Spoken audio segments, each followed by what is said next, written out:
মুদ্রানীতিতে যেই পরিবর্তনটা ব্যবসায়ীরা বা উদ্যোক্তারা আশা করেছিলেন সেরকম কোনো পরিবর্তন গভর্নর তার প্রথম মুদ্রানীতিতে আনলেন না। তিনি কি আনতে পারতেন বলে মনে হয় আপনার?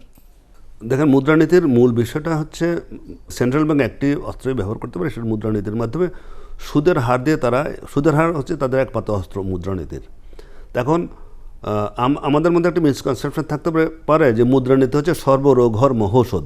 এটা নয়। কিন্তু মুদ্রানীতির মূল বিষয়টা হচ্ছে অর্থ প্রবাহকে কন্ট্রোল করা, বাড়ানো কিংবা কমানো, এটা মুদ্রানীতির মাধ্যমে করা হয়। সুতরাং বা সেন্ট্রাল ব্যাংক যেটা বিগত বছরগুলোতে করে আসছিল যে সেটি হচ্ছে যে একটি টাইট মনিটারি পলিসির মধ্যে একটা টাইট মনিটারি পলিসি করা।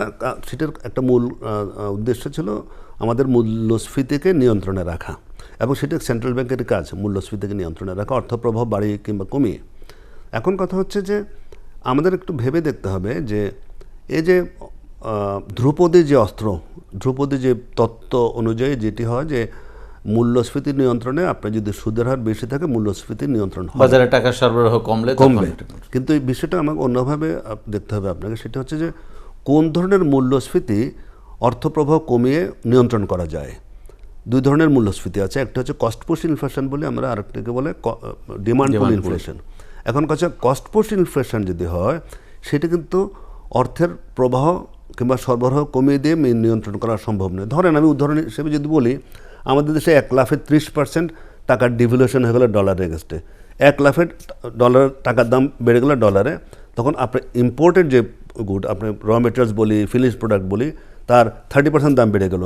এটাতে আপনি মনিটারি পলিসি কন্ট্রোল হবে না। সুতরাং এই কস্ট পুশ ইনফ্লেশনকে কন্ট্রোল করার জন্য শুধু মুদ্রানীতি যথেষ্ট নয়, এখানে রাজস্ব নীতির সাথে সমন্বয় করতে হয়।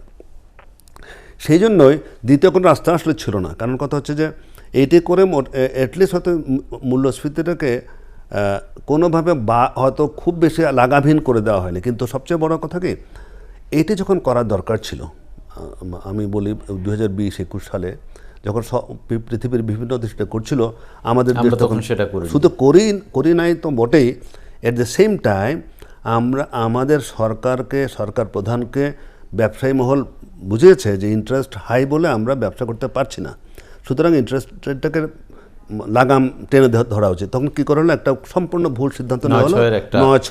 9-6 একটা আলাদা অর্থও কিন্তু আছে। 9-6 করা মানে বুঝেন তো, বাংলা বাগধারায় যেটাকে বলে। তো সুতরাং সেই 9-6 করা হয়েছিল। সেই 9-6 কোনো সুফল আমরা পাইনি। এবং আমি আরেকটা কথা বলি যে ব্যবসায়ীরা যে বলে সুদের হারের জন্য আমরা ব্যবসা করতে পারি না, তাহলে যখন 9-6 হয় তখন আমি নিজে সাক্ষী, তখন অনেক ঋণ আমরা 8%ও দিয়েছি। মার্কেট চাইছে, মার্কেট ডিমান্ড করছে, এখন আর 9 হবে না, আমি 8ও দিয়েছি। সুতরাং তখন কি অনেক বেশি ইনভেস্টমেন্ট বেড়েছিল। সুতরাং এতে প্রমাণ করে যে সুদের হার সব কিছু নয়। বিশেষ করে ব্যবসা বাণিজ্যের ব্যবসায়ীরা যে কথা সবসময় বলে থাকেন, আমি এটা স্বীকার করি না।